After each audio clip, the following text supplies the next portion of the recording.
It's time for another fresh conversation on Two Women Talking. I'm Tomboy, Leanna Kersner. I am Song W. Erickson, Girly Girl. And before we get into the topic of the next few weeks, I want to tell everybody, listen up. Song is looking forward to putting Calidus Chronicles Volume 2 out. We've been advertising Calidus Chronicles Volume 1, but Song has found a person who makes maps to make a map for the world of Calidus, and she is fundraising on Ko-Fi for that. So I am doing the promotion here because it's not self-promotion if someone else does it. So there you go, guys. Help us out with that, please. It means a lot to both of us. And we have a great relationship with our community. Love this segue. We have a great relationship with our community. We disagree. We tell each other when we think we're wrong, but we're also supportive, and we don't resort to, cheap insults most of the time. The toxic masculinity conversation went okay in terms of comments. We were bracing for worse, but we are maybe finishing this off. I don't know. We may come up with another topic, but Song, it does seem like the whole concept of toxicity is of real interest. And so we're moving on to toxic relationships, and we're probably going to have a lot to say here, but I want to define what makes a toxic relationship as opposed to toxic people. So I know what I think, but I've been talking for a while. So Song, what's your thoughts about a toxic relationship? I mean, a toxic relationship is not automatically, sorry, I'm trying to put words together. Yeah. When you're in a relationship, there's times, and this isn't just a romantic relationship. This is friendships. This is family relationships. This is work. It's, anytime you're interacting with people, there are times when people will give you criticism. There will be times when people say things that might rub you the wrong way or whatever.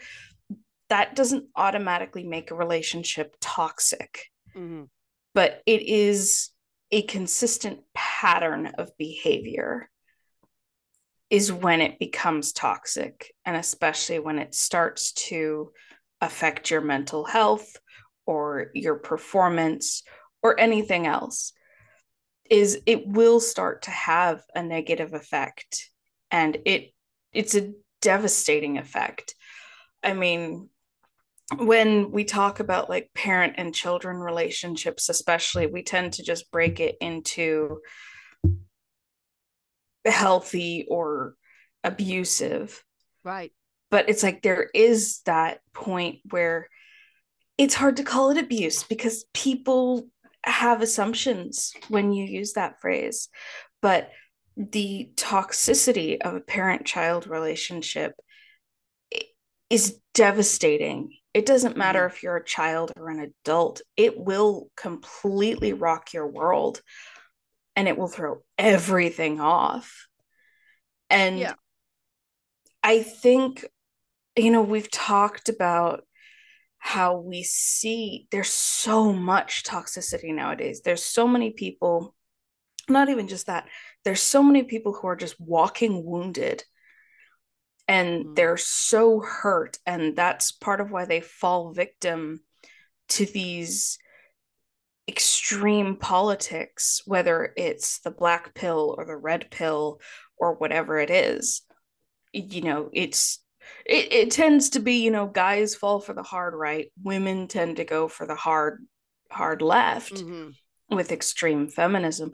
But the reason people fall into that is usually because there's a wound and an emotional injury, most likely caused by a parent, that they haven't addressed, they don't know how to recover from, they might not even realize that that's what's affecting them. And if they're not dealing with it, it makes them vulnerable to bad actors and extremists who want to take advantage of them. Yeah, and I want to distinguish because, we've spent time on toxic women, toxic men. We could do toxic non-binary people, but I don't know. I think that would be prone to being misconstrued. With toxic relationships, I really want to stress that just because a relationship is bad for you doesn't mean the people involved are bad people overall. That's the thing, is that relationships can bring out the absolute worst in someone. There's just some dynamic that, well, it's like a chemical reaction. yeah, There are some chemicals where you put them together and they have a negative reaction. It doesn't mean the chemical itself is bad. right. I mean, each of those chemicals on their own, they have their use, they have their purpose, they can be extremely helpful, but not when you put them together. Yeah, And oh, sorry, go ahead. there's a difference between that kind of reaction when you put two people together and it Right. doesn't work versus when you put two people together and it becomes abusive. There is a difference there, yeah. Right. It's like an ice cream float using Coca-Cola or Mentos and Coke rockets. Exactly. It's both Coca-Cola. Some things can be very, very good for you. Some things can be very, very bad for you. On the Discord, you become a monthly patron or support any on Coffee, you get access to our Discord. But we were talking about the lyrics of Britney Spears and how, ironically, she did a song called Toxic. But Britney was very badly exploited, obviously. But I mean, her lyrics were start to finish just rancidly toxic, right? I mean, oops, I did it again is terrible. And these things were marketed to children, well, yeah, 14, 15-year-olds. So younger, well, no, I guess 12-year-olds were into Britney, right? That forms what both girls and boys think is normal about relationships, not what they want from a relationship, but what they think is normal. And I do think that does cause two types of damage, that people will settle for stuff that just isn't healthy, but also they think there's something wrong with them for not finding that stuff exciting. And that's part of the reason why a guy on Twitter before we recorded, lovely, lovely guy, said that I'd ruined Shadowheart cosplay for him. And he's like, and there's not enough sexy Lae'zel cosplayers. It's like, so I found him some sexy Lae'zel cosplay pics and I sent it to him. And didn't get into the fact that, Lae'zel has her issues, but I think those are the ones that are more like, yes, obvious. We know that, Lae'zel's violent and has some serious problems and is a religious zealot. So I'm like, all right, we're having fun with it. But I do. Okay, but like, Lae'zel's issues are something that's more obvious, right? So it's easier to address. Whereas Shadowheart, exactly, it's more subtle, and this is why we do have this perpetuated idea that men are abusers and women are victims, because society is much slower to recognize the idea of manipulation as abuse, because it's seen as normal female behavior. That, and also it doesn't have a physical effect. Like it does, you get to the point where there's so much toxicity where it's exhaustion and you can't be creative. Mostly it's exhaustion, but people tend to view that as laziness and just go, what's wrong with you? Right. I'm currently completely overwhelmed because my environment is slowly killing me. Yeah. Most people don't understand that. So it's much easier to have an open conversation about something like Lae'zel, whereas Shadowheart, you're going to get people who argue with you. Oh, so many. It was kind of funny. I found a reel, which is, Instagram's version of TikTok. But it was what your favorite Baldur's Gate 3 companion says about you. Yeah. And like the first two were Shadowheart and Astarion, because like they're obviously the worst in their way. But they're all so toxic. I mean, we can go through them if you want to show, how good people can be toxic. It's not that they're the worst, it's that they're the most popular. like Well, resoundingly. yeah. I mean, But yeah. and I told you about this, but it was, if you like Shadowheart, you have a thing for ex-fundy alt girls, and that just stopped me in my tracks because I'm like, fuck, I'm an ex-fundy alt girl. Yeah, I thought that was a bit of a dodge with what's actually wrong there because So I'll clarify this. The woman who did the short, I've seen other stuff she does, yeah. and it's this whole comedy series Oh of yeah. like, oh, did you watch these old cartoons in the 90s? Here's what your favorite says about you. And it's all completely comedic, but I had to stop in my tracks because ex-fundy alt girl, I never really thought of myself that way. But then there was also, it's actually kind of, it hasn't thrown me off course for the last week. It's just made me think a lot about myself for the Okay. past week or so. Baldur's Gate But 3 has a tendency, well, the reactions to Baldur's Gate 3 have a tendency to really make us worry think, about ourselves. Yeah. I don't know if it's useful thought is the thing. There's so much toxicity around this game that mm-hmm. unavoidable. I mean, I hate being the buzz killer, but I have to stick a pin in the problems to enjoy it. Yeah. Well, we got a comment which was very rude where someone was saying that, oh, Shadowheart is just your new character to hate. And I'm like, it's this, Shadowheart is like Taylor Swift for me, where she's such, the problems are so big that it's like a billboard. So you can hold it up as an example and say, these are the red flags, these are what to look Right. out for. And because I can show you it here on such a large scale, you're more likely to see it in the smaller scale when you encounter a normal person. And I do think, I mean, my to be clear, the big issue with Shadowheart is songs right. People, well, the I crazy love when people Asterion say that. fangirls, yeah, the crazy Asterion fangirls, the bad crazy Asterion fangirls throw off the whole thing because they are like walking red flags in their Mm-hmm. interpretation because they're trying to justify pushing in to becoming evil.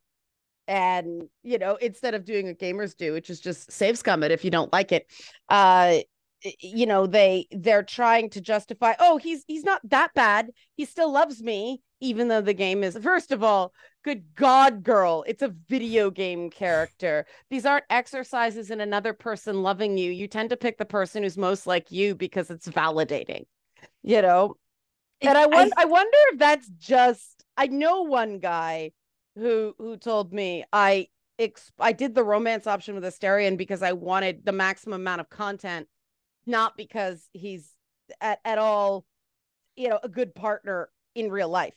yeah. And that's the thing. I mean, he's a great character, and Neil Newbin knocked it out of the park. Oh my The god. performance is Oh, fantastic. oh, he's, and the way he shifts when you do the evil ending, it's chilling. Give that guy more work, please, because I know he's got more range than this, and I'd really love to see, now that people know who he is, I'd love to see kind of a Mark Meer phase for Neil Newbin. He's great. But the whole thing with Asterion is, yes, there is a dark ritual involved. We see the violation, we understand, and this is where we get into they have their reasons, and then there's consequences, right? Those are the two big things that I really watch for in Baldur's Gate, because every other character but Shadowheart has dire consequences no matter what choice they make, except for Gale at the end. And that one's a little bit freaking me out. And I love Gale, but depending on how you play him, he can be super toxic as well because Mm-hmm. he's just so angry at being used by a goddess. And the game doesn't stick the landing. on that one. The game sticks the landing with Astarion, even though, when I think about him being a leader of any kind, and unless he has somebody to, you know, be there while he's curled up in a corner where no one else can see, that's not going to go well because that dude has a lot of freaking healing to do. The tortures that he's experienced in that game are unfathomable. They went on too long for anybody to really know what that's like in real life. Mm-hmm. Whereas with Shadowheart, okay, she feels really intense pain at one point, but it's done off camera and it's over very quickly. No matter whether she chooses sort of the good path or the evil, but sort of, it's her dream is to become a dark justiciar. And the game is a bit muddled of certain things are just evil. Mm-hmm. And Shar is an evil goddess. But they so muddle things by making Mystra a horribly abusive girlfriend with the ability to control magic itself that it's really hard to lose track of the fact that Shar is a goddess that encourages for people to forget their pain and just bury it and walk around like zombies as opposed to deal with it and heal from it. And that is evil. And like I said, that is when you become extremely susceptible to people who want to take advantage of you. That's right. And Shadowheart is one of those people trained to take advantage of you. You can go to a place in Act 3 and see the room where she learned to become anybody she needed to be in order to get the job done. Red flag. You go into another room. This is the room where she tortured people, including her own mother, to madness. But that's okay because she had her reasons. And that's the part that gets me. That the whole premise of Shadowheart, first of all, she was reworked from early access to make her more likable, like traditionally likable. And that's exactly why I don't like her, because she has absolutely nowhere to go. If she's a nice priestess of Shar outwardly, then we don't get the evolution. We get the evolution of Astarion either becoming, a terrifying sociopath, or he becomes kind of I'm over it. No, really, and it's adorable and it's a character evolution. With Gale, you go through these phases of obsession and anger as he works through how he's been used, and the gentleman nice guy routine drops, and you realize that he's just as power mad as Astarion is for practically the same reasons. But Shadowheart doesn't go anywhere. Even if she stays on the Sharan path, she's not much different than she is if she takes the Selûne path. Okay, this here's my first possibly hot take. We are in a time right now where there is this mentality that women are right.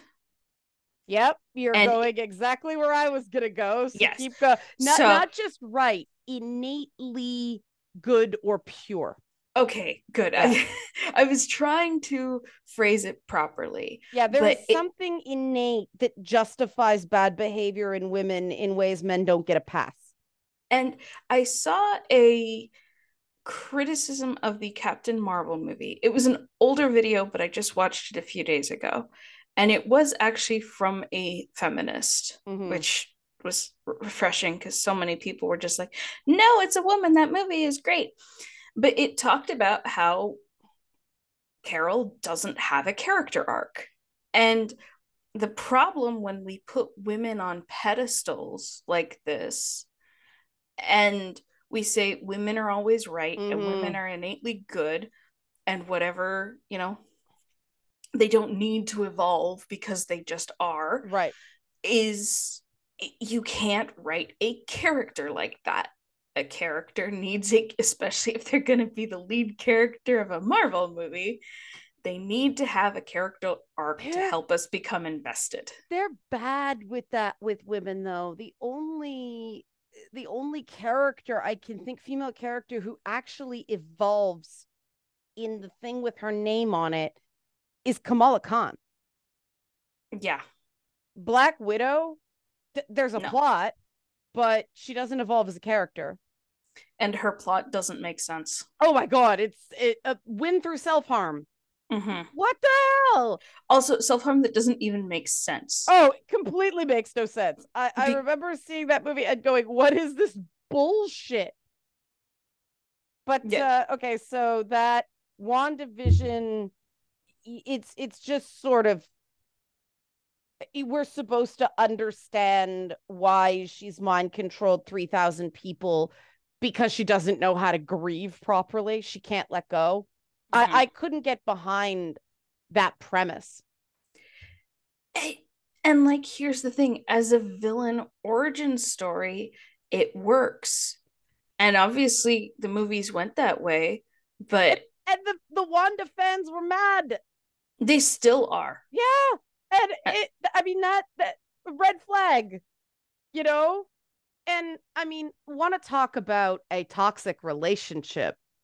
Wanda and Vision are really cute in the comics, but the way Whedon assembled that, we do not see what they see in each other. And I'm really left with the idea that Wanda Vision is not really a man, he's a machine. And so he's safe. And it doesn't matter if she hurts him, he's just a tool for her self soothing. He's not really real. Therefore, she doesn't have to really care. It's the Dresden Dolls song Coin Operated Boy. And that's when someone is looking for a relationship to fix them or to heal them, that's looking out for trouble.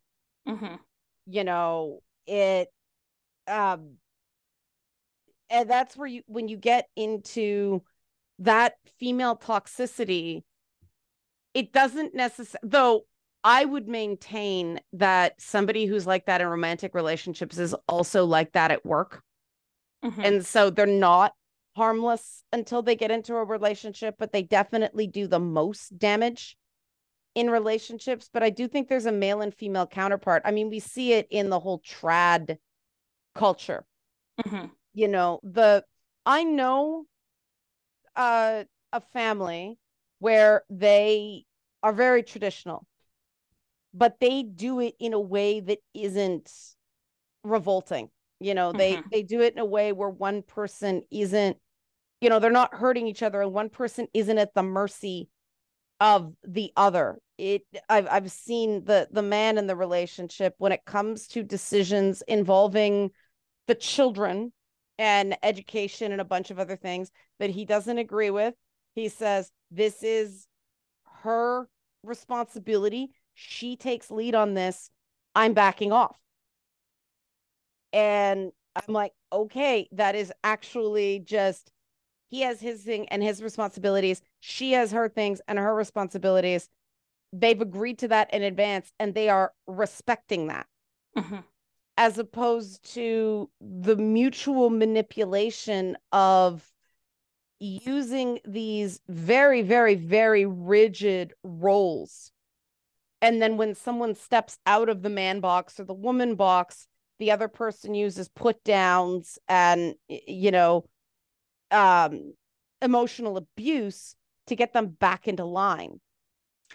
And even more, the idea that when it doesn't work, right? I saw something recently where I think it was like a TikTok or something, where a woman was saying she had done the trad wife thing, but then after X number of years, her husband left and she was having to get on welfare. Like, I don't know if it's true, but point is, went into the comments just to see what people were saying. Right. And multiple guys were like, oh, well, it's your fault, you didn't choose better. And it's like, okay, you want someone in their early 20s to get married right away. Right. They're not prepared to choose. No. They have no concept No. of Yeah. what the indicators are for Yeah. someone who will be a good Yeah. relationship. And even so, to blame a woman after 20 odd years or whatever that her husband didn't turn out to be a high value man, Yeah. that's not her fault. No. No, It, people change, mm-hmm, not necessarily in good ways. yeah. And there is just like what you described with that family, where it's like, they each have Boundaries. They have they their have their domain. boundary, they Yeah. have their domain. That's the word I was looking for. Yeah. They each have their domain, and they rule that, and they find a way to work together, but they respect what the other does. That is so Yep. important. And I don't want to talk too much about it because hint hint, we are planning to discuss this topic very soon. Yes. um with the whole concept of traditional femininity and Yeah. all that. So I'm looking Yeah. forward to that. Yeah. And I want to pivot to boundaries because I do think Mhm. that's a big marker of a toxic relationship instead of a relationship where one or more people is toxic. And there's a lot of overlap. Not having boundaries is a toxic behavior. But when a relationship, people can sometimes be able to Mhm. set boundaries at work. They can set boundaries with friends, but because they think that the other person is just supposed to complete them and they're never supposed to want for anything in a relationship, or they believe that they're supposed to be altruistically supportive, they don't set boundaries with their partner, and Mhm. that hurts both of them. That Mhm. damages the relationship if you don't know what your boundaries are, if you don't know what you want. And, when you get into something like, I hate bringing her up, but she's just such constantly bringing her up, the whole Shadowheart thing. But she is an example of this pouty, seemingly sympathetic, but it's really quite shallow because she's actually looking to just shark everybody else. She Mhm. doesn't, unlike the other party members, where you get the sense there's sort of this weird friendship with Astarion and Gale, if it's just a friendship in some playthroughs.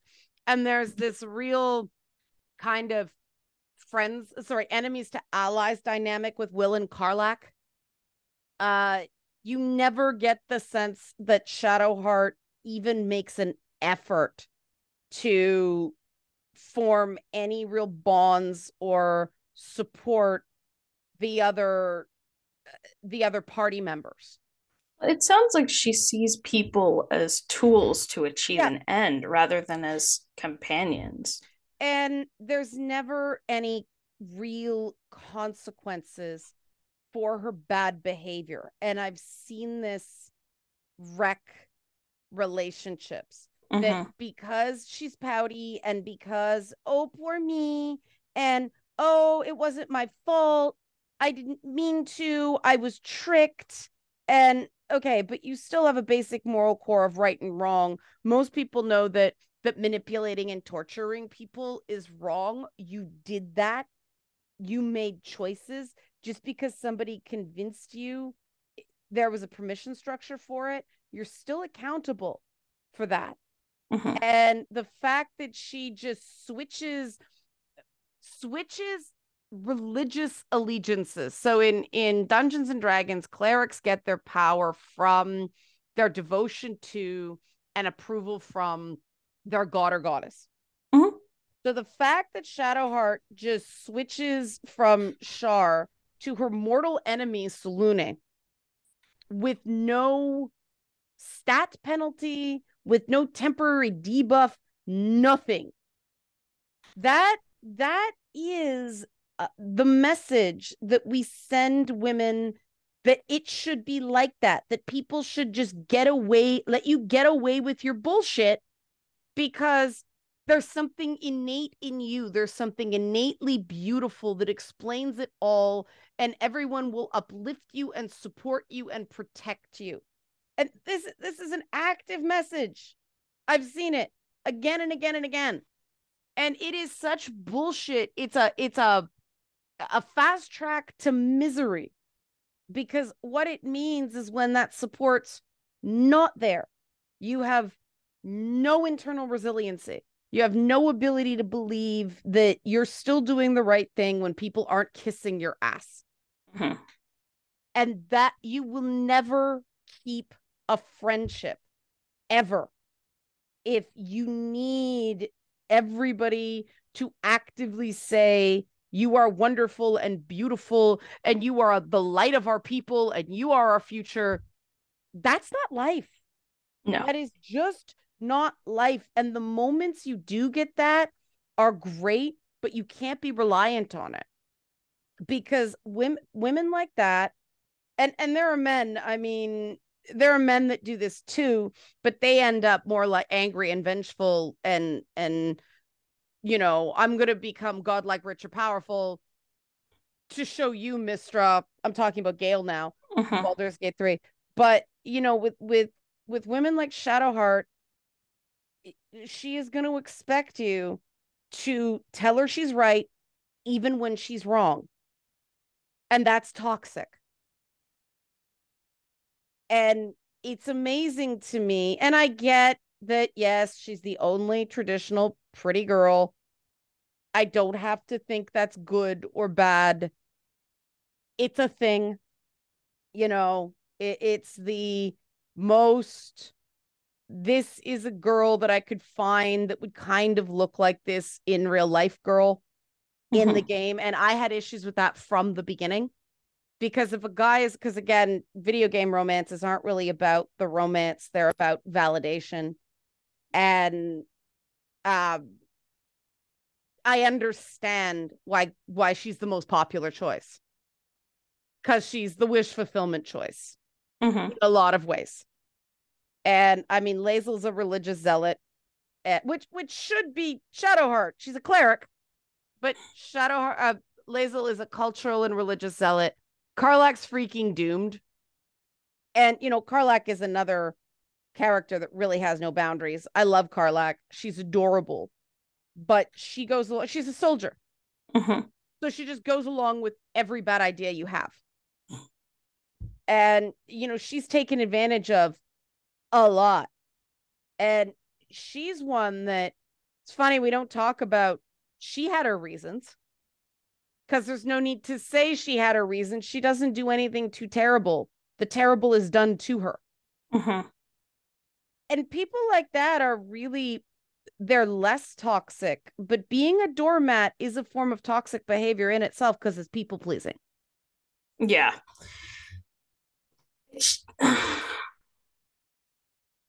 Yeah, it's I worry that our whole concept of relationships and just how people interact with each other have become so degraded. And It's especially in the last few years with the pandemic and everything, God, people have gotten so rude and just okay. so What was that? The pandemic that was around before the it, pandemic? it was, but I do think the pandemic made it bigger. And one thing I've been seeing recently is a lot of teachers have been talking about how a lot of the young kids, um uh but like their students who were young children during like isolation and stuff, Right. they're feral. And like I saw Oh, someone who was saying Generation Alpha, they view violence as the solution, and wow, we've seen that. Yeah. yeah, and they have no concept of consequences, which I mean that's something that's been building. And something I was thinking about is I saw I didn't actually watch the video, but there's an editor I follow who posted a video last night that it was like, we really like writing dad's evil, don't we? What? But which is true, because like he was pointing out like Darth Vader and Oh, Emperor oh, oh, Ozai. oh, okay. And Well, that was, that all the okay. That's an all these interesting interpretation of that. but here's the thing. I think in the next 10-20 years we're going to see a shift, and it's going to be more of evil mothers, because we're seeing the people who've grown up now more with single mothers who didn't have a father in their life. And, there's the joke about daddy issues and girls who behave like that. We don't talk about the mommy issues and how that creates a whole different kind of dysfunction and dysfunctional behaviors. And so I think just as the cultural pendulum, it always swings one way or the other. It's funny because I just did a whole section on mommy issues on It's Not Therapy last week. Yeah. So I'm sitting here quietly chuckling because it's true. They come out in different ways in men and women. Yeah. And I think so after years of, well, everything is my father's fault, we're going to get a lot of people who didn't have a father in their life. And so it's going to be, well, it's all my mother's fault. Well, even if you've got both parents, as I said on the show, your parents define your archetype for your gender, and then the opposite gender. Yeah. And that's really powerful. And no parent's perfect. And I want to be really, really, I want to give kindness to parents. It's a tough gig, and nobody's perfect. And there's making a mistake, and then there's really screwing your kid up for life. And there's a lot of parents. I mean, my mom was great until I was about the age of 12. And then she just didn't know what to do with me. And I was raised with this belief that motherhood was this miserable thing. Because that's what I saw. I was ungrateful and this and that. And just my understanding was that motherhood was this gauntlet that and sorry, go ahead. And I think that's a big problem, because that is something that's perpetuated, where it's like being in general, it's being a parent, but especially it's being a mother is awful. And part of that comes with the disregard for, the invisible labor that's done in the home. And I can't remember if I said it on Two Women Talking or if it was just something where we were talking privately. But, I keep seeing articles of like, oh, women are happier single.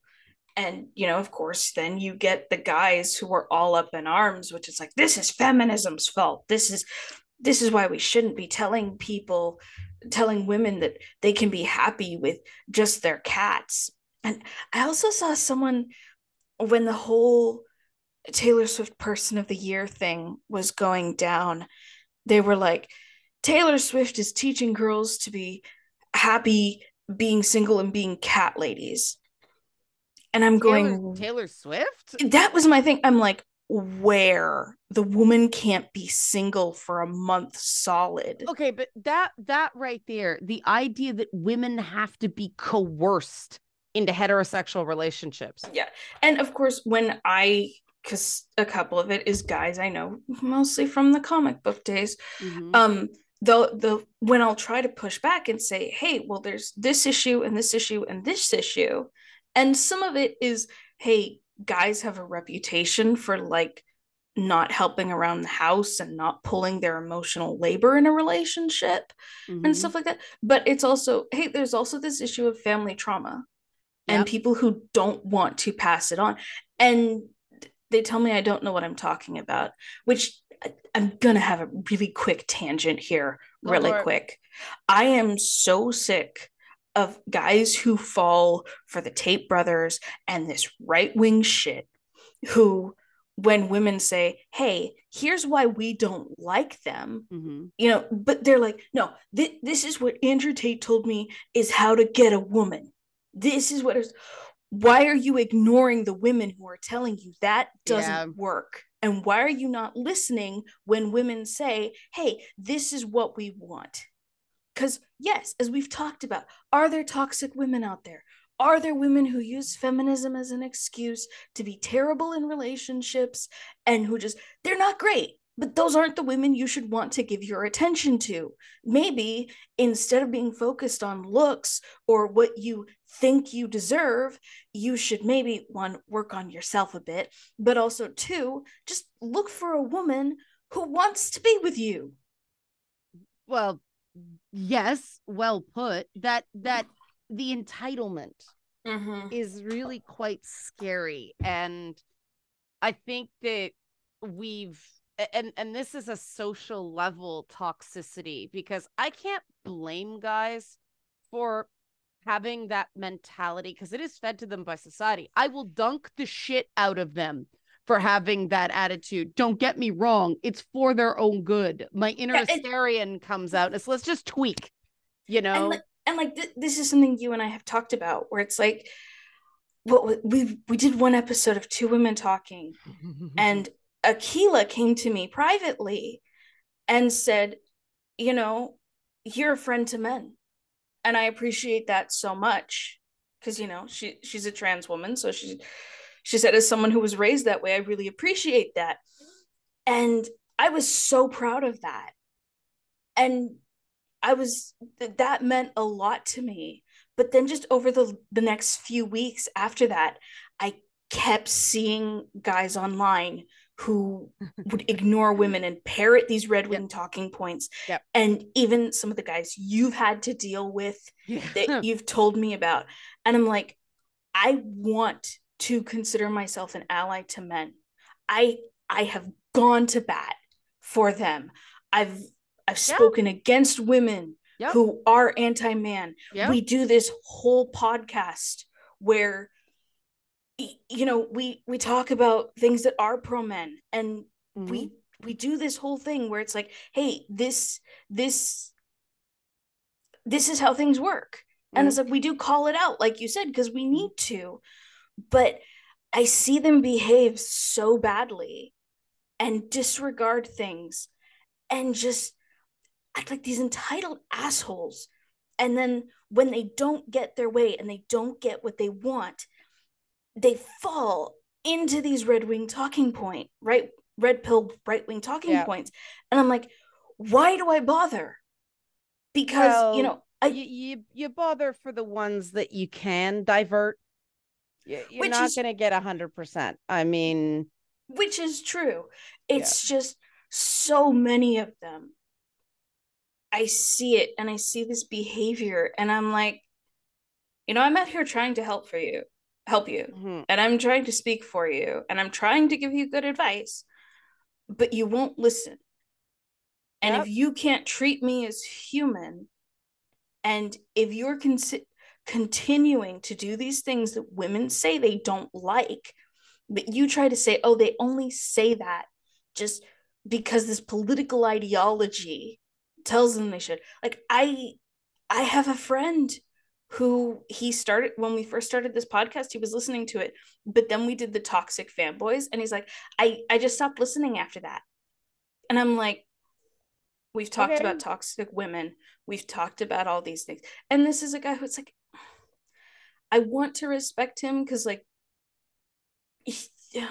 but that's using people as tools, right? You said one thing or one topic I don't agree with you on, you're dead to me. That's all over the place right now. People don't know the difference between, look, if you don't see yourself in these descriptions, we're not talking about you. And there just seems to be, I'm Gen X, I'm older, and we were the last generation that had the idea that, look, I think you're an overall good person. I your opinions on this one thing really bother me. So let's just not go there so we can just be cool with other things. It doesn't seem people can do that anymore. And I'm not quite sure why. It's that idea of don't talk politics at the dinner table. Yeah, I mean, the fact that I had people who, loved what I had to say on trans issues call me a baby killer because I have a different idea of what will end the death in Gaza. Like, and all of a sudden I'm a bad ally to trans people because of an unrelated issue. That's widespread, and that you're not going to be able to maintain any relationships if you insist on perfection. And, when everything really started going down with the Middle East, I had to block some of the words on Twitter because my mental health, and I've told you this before, but it's like, I want people to know this is going on. So I had not my mental health issues, what I'm getting to. People were deliberately misspelling words to get around the people who had muted those words. That's violation of boundaries. That is toxic behavior. Don't do that.